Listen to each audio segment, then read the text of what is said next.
Jesus summoned the crowd again and said to them, "Hear me, all of you, and understand.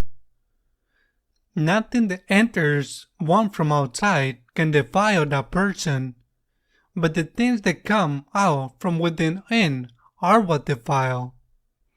When he got home away from the crowd, his disciples questioned him about the parable. He said to them, "Are even you likewise without understanding? Do you not realize that everything that goes into a person from outside cannot defile, since it enters not the heart but the stomach, but it passes out into the latrine? Thus he declared all foods clean. But what comes out of man, that is what defiles him.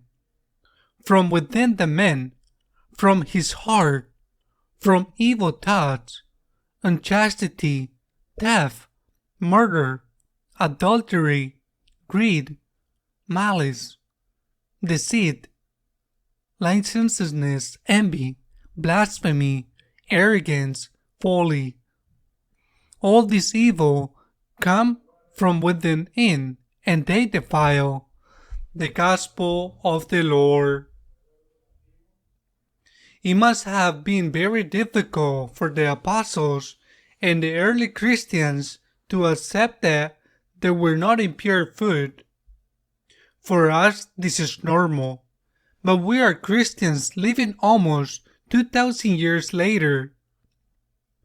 We must not forget that around 150 years before the birth of Jesus, there was a Jewish uprising against their Syrian overlords, the heirs of Alexander the Great, in part because they forced them to eat pork, and many were killed as martyrs for refusing to do so. This was called the Maccabean Revolt, which won the Jewish relative independence for a few years before the arrival of the Romans. The reason that many chose to fight and die rather than eat pork is because they considered its consumption to be offensive to God. And then all of a sudden Jesus comes and tells them that they cannot eat whatever they want. It seemed to many that Jesus was saying that their heroes and martyrs had died in a meaningless struggle. I say it seemed, because in reality they did not die to simply avoid eating pork, but rather to avoid offending God according to their understanding of Him.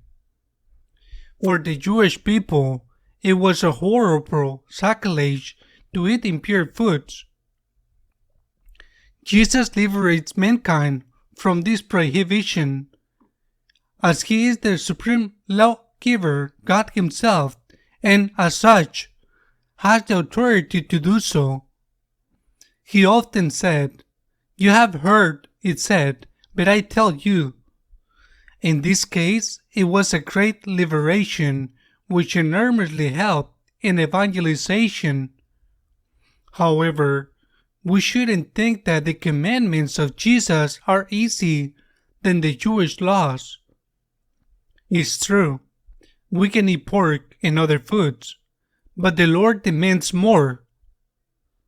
For example, He prohibits divorce. Moreover, He prohibits evil thoughts themselves.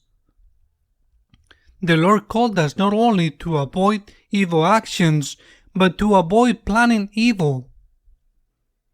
It is for this reason that He enumerates the long list of human desires and instincts which, when consented to, turn into sin, although no action was committed. If you are planning, contemplating, or organizing a way to damage someone, you are already sinning.